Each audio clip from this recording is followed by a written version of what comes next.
تو ہی نظر آتا ہے ہر شے پہ محیط ان کو، جو رنج و مصیبت میں کرتے ہیں گلہ تیرا۔ شاعر مولانا الطاف حسین حالی اللہ تعالیٰ کی کبریائی کا اظہار کرتے ہوئے کہتے ہیں کہ دنیا کی ہر چیز اللہ تعالیٰ کے قبضۂ قدرت میں ہے، پوری کائنات کو اس نے تخلیق کیا ہے، سورج چاند ستارے اس کے حکم کے تابع ہیں۔ بعض اوقات انسانوں سے ایسے افعال سرزد ہو جاتے ہیں جن سے اللہ تعالیٰ نے منع کیا ہے، وہ دنیا کے مسائل سے گھبرا جاتا ہے۔ جب اسے دنیا کے تمام مسائل میں اپنے مسائل کا حل نظر نہیں آتا تو پھر اللہ تعالیٰ کی طرف رجوع کرتا ہے۔ اسے اس بات کا ادراک ہو جاتا ہے کہ اس جہاں کا مالک حقیقی اللہ تعالیٰ ہے، ہم اس کی گرفت اور دائرہ اختیار سے باہر نہیں جا سکتے۔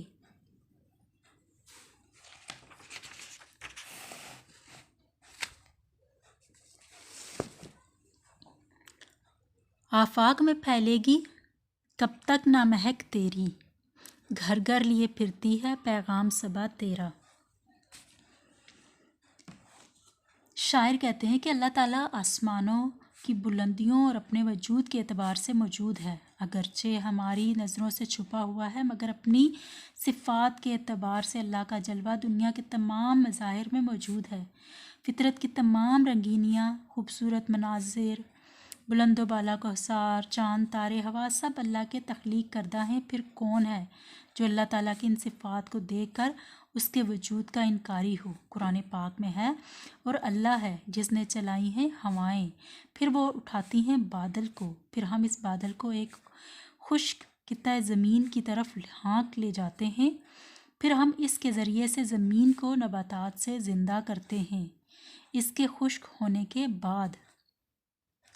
اسی طرح اللہ تعالیٰ نے اپنے وجود کے ثبوت کے لیے بے شمار مثالیں پیش کی ہیں۔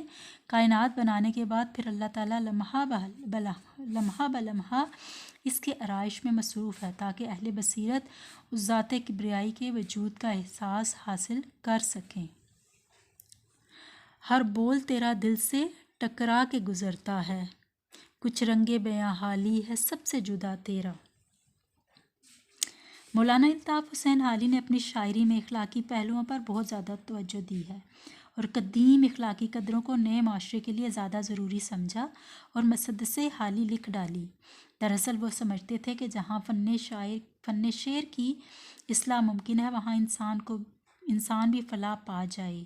انہوں نے اپنی شاعری کو نئی منازل سے آشنا کرایا ہے۔